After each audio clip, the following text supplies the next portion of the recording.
domingo pasado inicié este mensaje, el poder que hay en la resurrección de Cristo Jesús. Y quiero iniciar el día de hoy, hablando, quiero irme al principio, al Génesis, al origen de los tiempos, cuando Dios creó todas las cosas, los cielos y la tierra.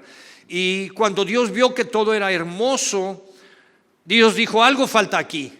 Y entonces Dios, estamos en Génesis, los primeros capítulos, Dios creó al hombre, Dios creó al ser humano y empezó por el hombre masculino.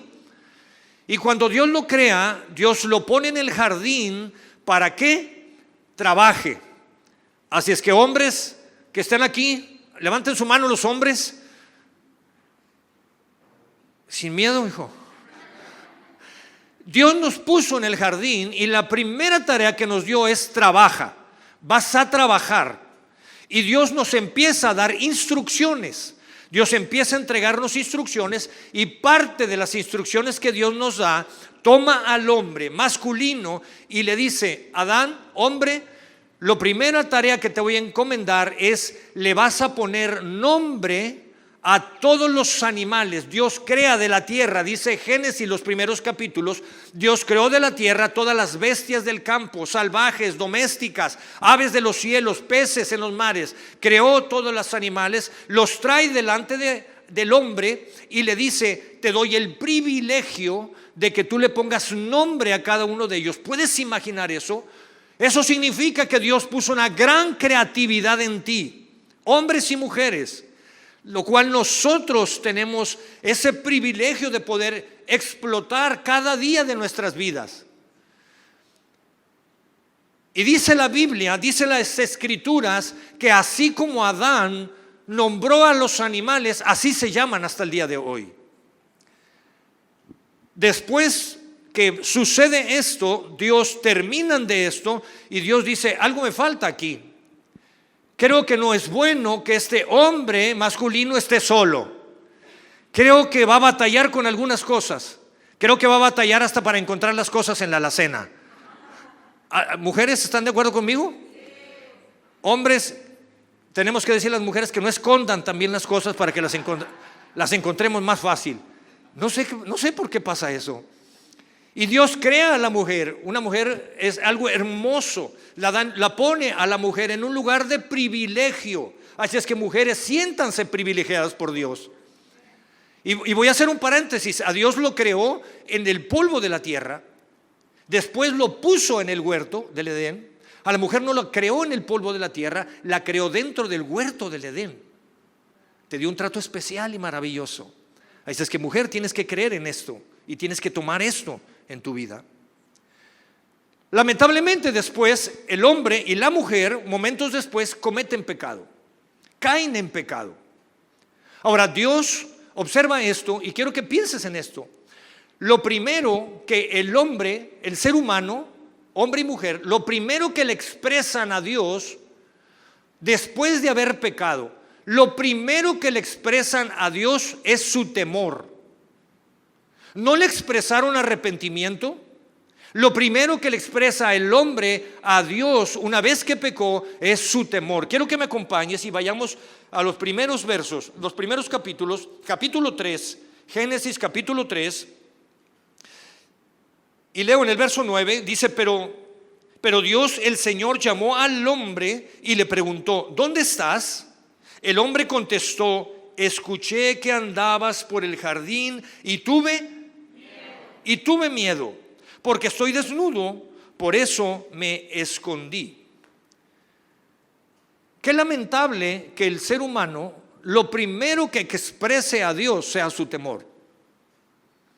Ahora, quiero que observes esto. Cuando el hombre y la mujer, el ser humano, pecan, el temor entra al ser humano, toma control del ser humano.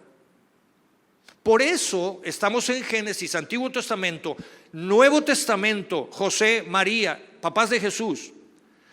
Por eso, cuando el ángel se aparece a José, lo primero que le dice es: José, no tengas miedo, porque conoce la condición del ser humano. Y entonces el ángel le dice: José, no tengas miedo de recibir a María por esposa, porque el niño que ha concebido, el niño que va a concebir, que está concibiendo, es por el Espíritu Santo. Se presenta un ángel con María y lo primero que le dice es: María, no temas, no tengas miedo. ¿Por qué? Porque sabe y conoce la condición del ser humano. No tengas miedo, porque el niño que llevas dentro, que ha sido concebido por el Espíritu Santo, tú concebirás y darás a luz un hijo y llamarás su nombre Jesús. ¿Te das cuenta? Ahora, escucha esto. El temor es algo que ha dañado tanto al ser humano que lo ha limitado para cumplir su propósito. El temor es algo que ha limitado tanto al ser humano para que cumpla su propósito. Y aún más allá, el temor en el ser humano es algo que ha venido a robar su identidad. El temor es algo que ha ido más allá de limitar al ser humano en cumplir su propósito.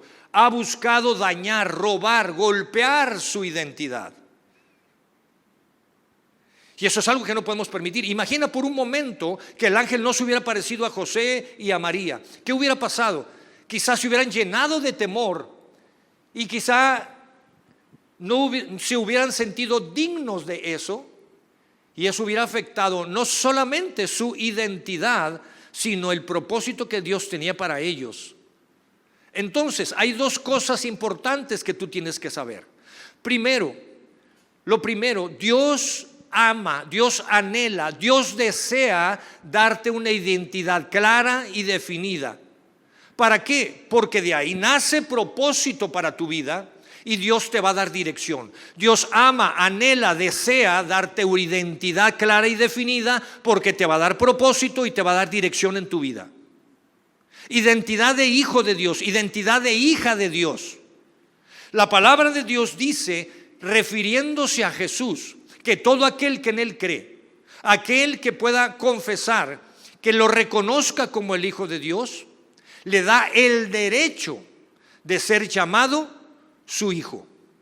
Aquel que cree que Jesús fue a la cruz, que murió por sus pecados, que el Padre, por el poder del Espíritu Santo, lo resucitó y tuvo la victoria, eso significa que te da a ti el derecho, si lo crees, si lo sigues, te da el derecho de ser llamado su hijo.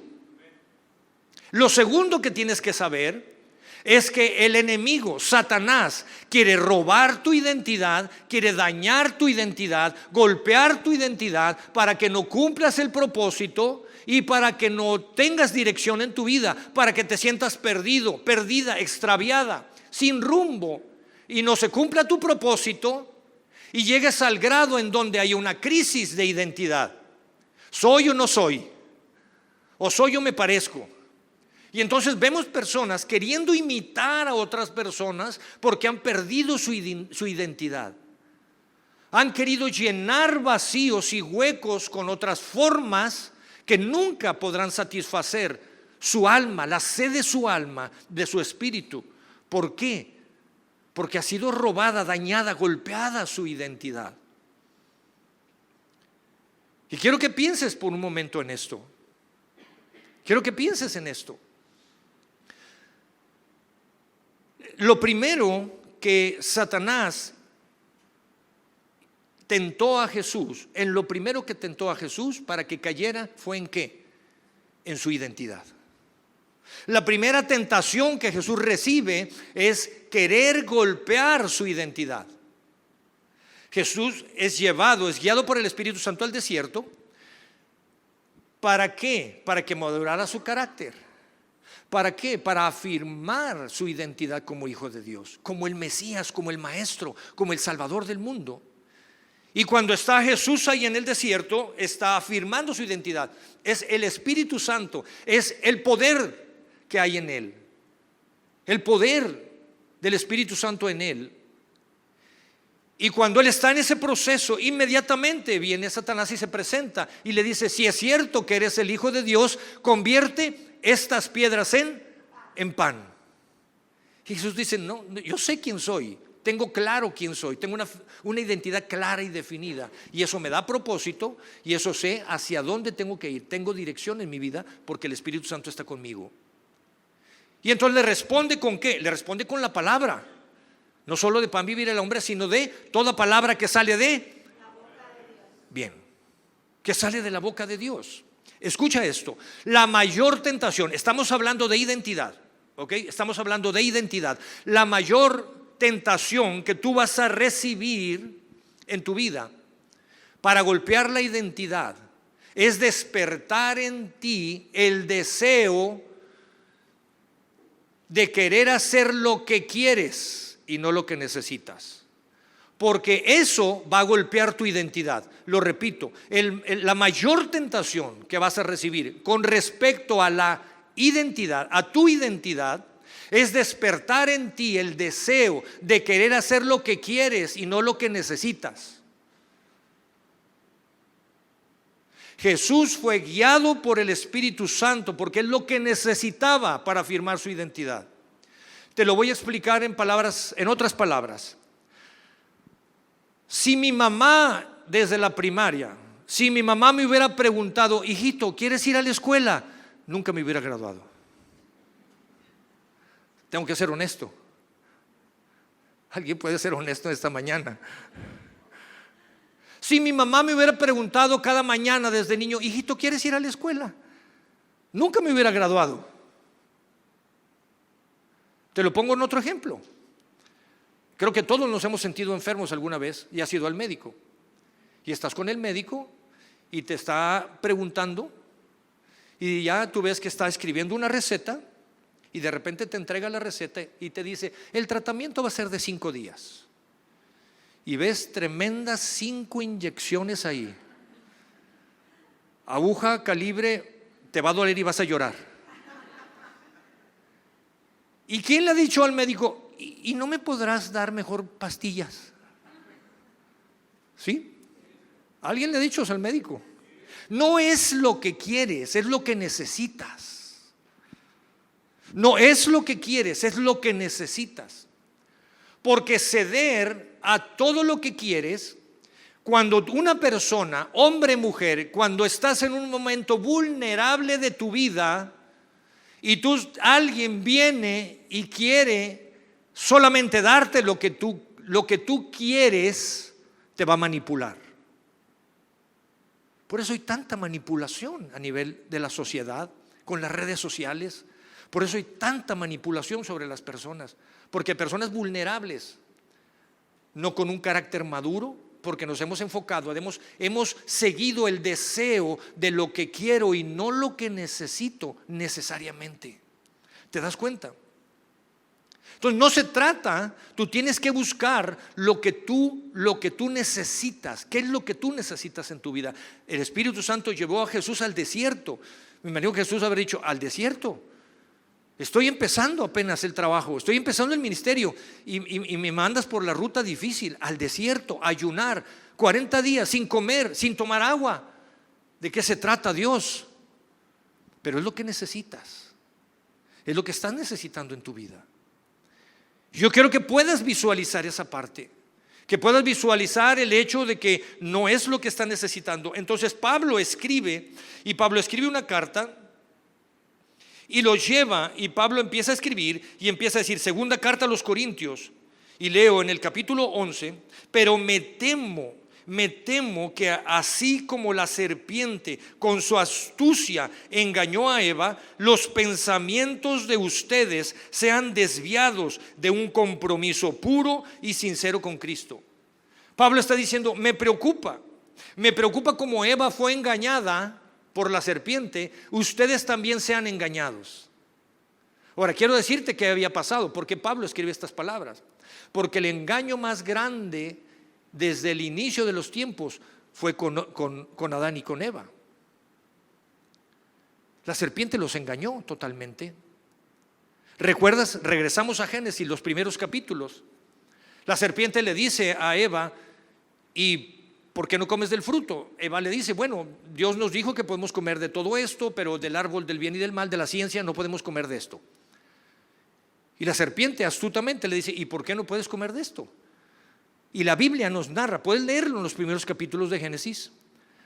Dios no quiere que comas de eso porque sabe que si tú comes vas a ser como Dios. Y Eva, voy a ser como Dios. Y empezó a despertar el deseo de algo que ella quería. Ella quería ser como Dios. Y empezó a atacar su identidad desde ese lado. Pero ¿sabes una cosa?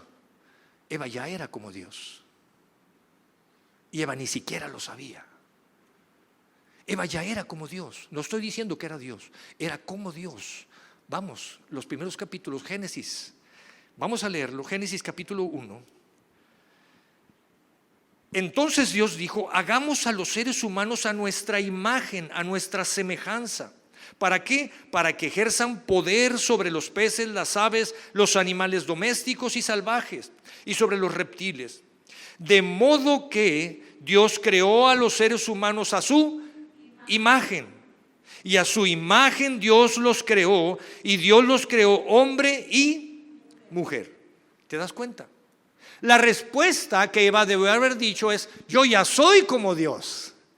Me estás diciendo que si como eso, que ese fruto que Dios me dice que no lo coma, voy a ser como Dios. Yo ya soy como Dios. Dios me hizo a su imagen y semejanza.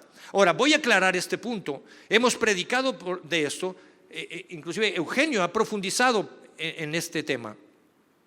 Dios nos hace a su imagen y semejanza. Eso significa que cuando Dios te creó, Dios puso de sus atributos en ti de manera limitada. ¿Ok? Cuando Dios te creó por su palabra, dice, a su imagen y semejanza. Significa que puso en ti de sus atributos, pero los puso de manera limitada. Te lo voy a poner más claro. A mí, todos somos creación de Dios, criaturas de Dios. Nos hacemos hijos de Dios cuando reconocemos que Jesús es nuestro Señor. ¿De acuerdo?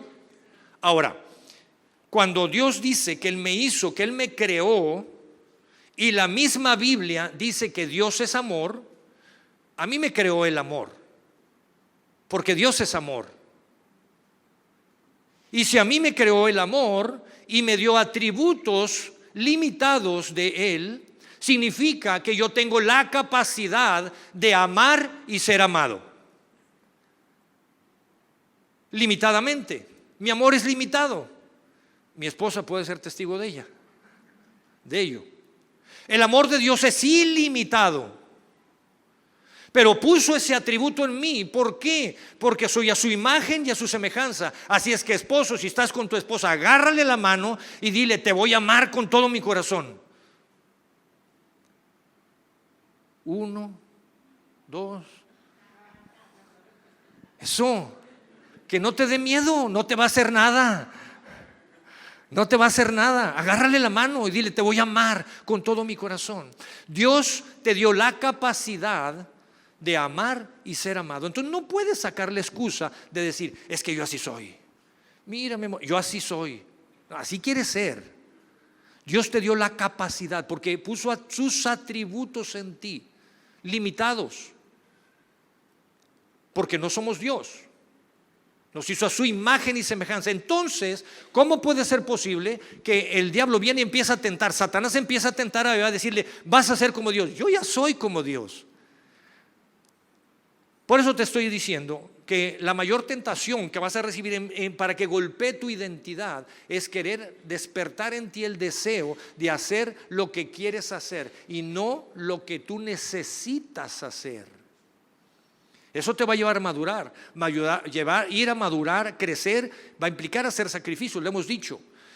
Para experimentar el sacrificio, para experimentar el poder de la resurrección de Cristo Jesús, lo tienes que hacer, es experimentar la fe, experimentarlo a través de la fe, experimentarlo a través de la oración, experimentarlo a través de su palabra, experimentarlo a través de ser parte del cuerpo de Cristo, lo que estás haciendo hoy, en esta mañana, ser parte del cuerpo de Cristo. Hay cosas que vas a tener que sacrificar. Y eso te da identidad, fortalece tu identidad, afirma tu identidad.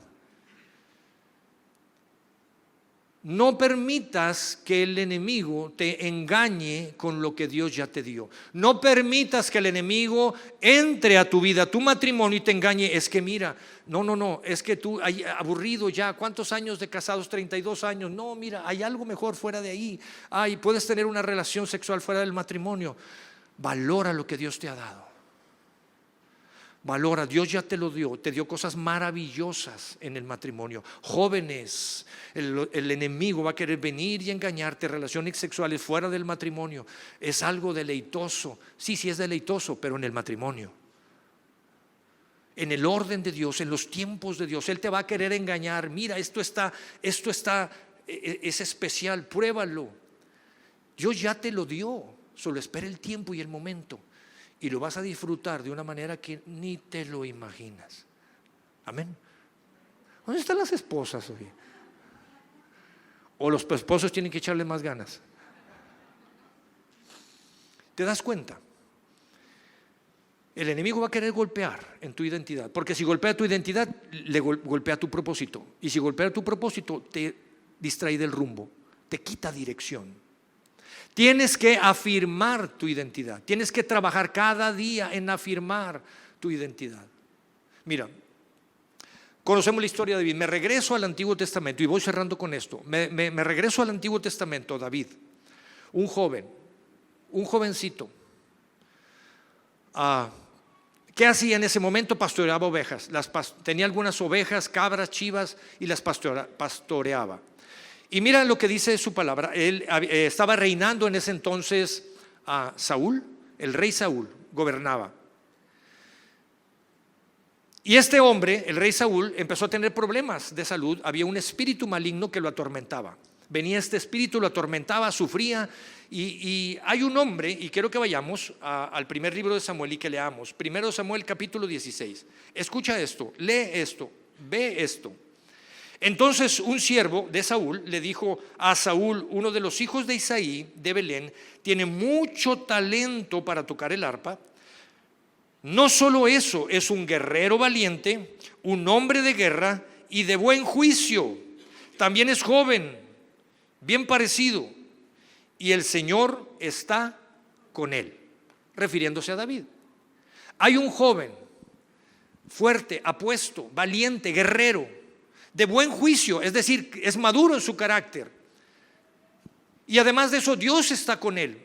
Lo invitan, lo mandan traer, viene David. Cuando David toca, está atormentando este espíritu maligno a Saúl. El espíritu maligno se va, hay tranquilidad, hay paz en Saúl. Y cuando esto vuelve a suceder, David toca nuevamente. ¿Por qué? Porque la presencia de Dios está con David. ¿Te das cuenta? Estamos leyendo leímos capítulo 16. ¿Qué sucede después? El papá de David entra en el pueblo en guerra. Están peleando los hebreos con los filisteos. Hay un hombre que le llaman Goliat. Nadie lo puede vencer. El ejército hebreo tiene miedo de pelear con él, pues es un gigante. No hay quien lo pueda enfrentar.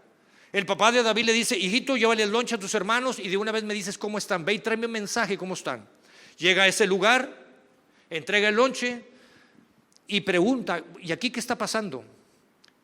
Pues es que todo el mundo le tiene miedo al gigante nadie quiere pelear con él. Y el que gane, ¿qué le dan?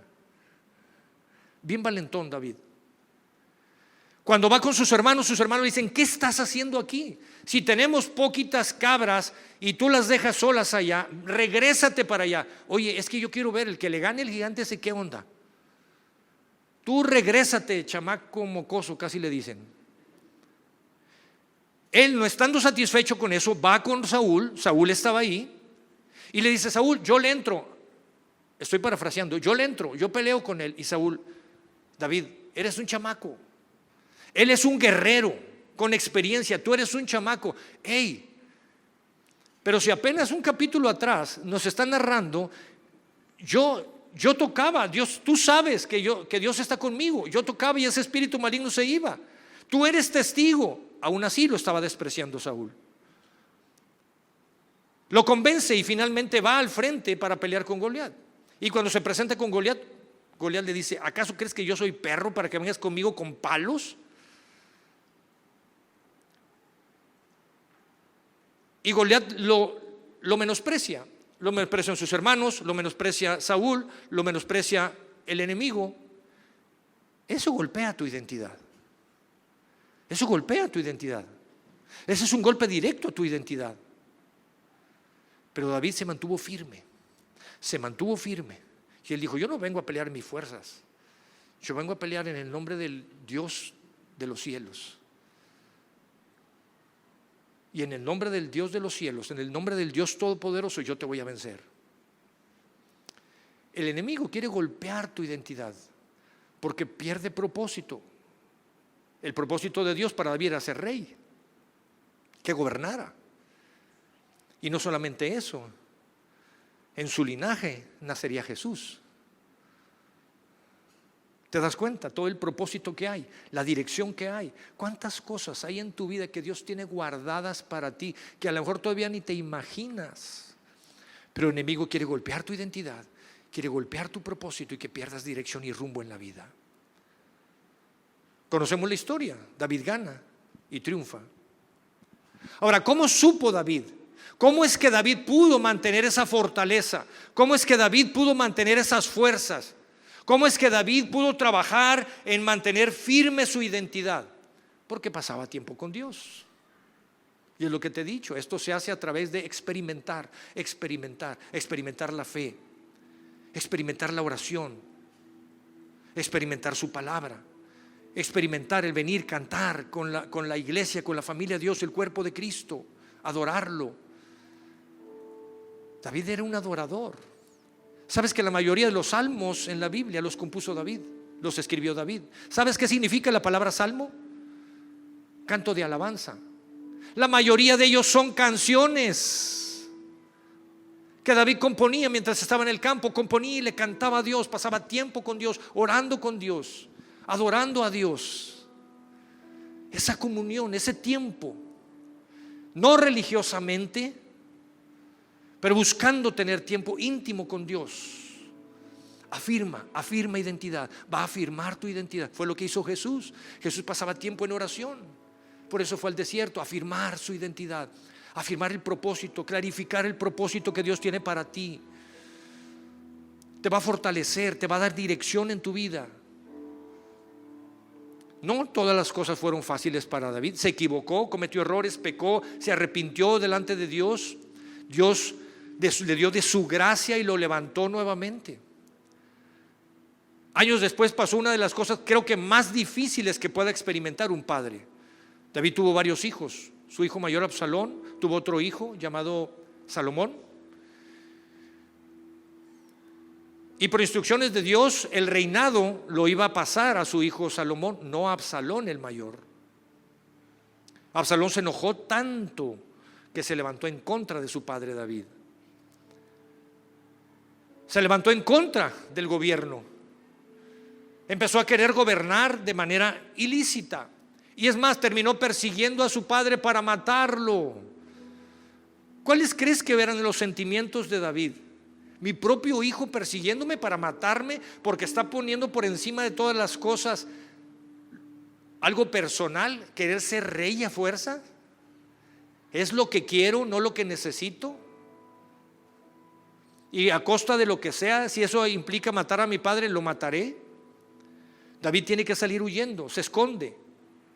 Y en ese lapso escribió el Salmo número 3, un salmo precioso y poderoso.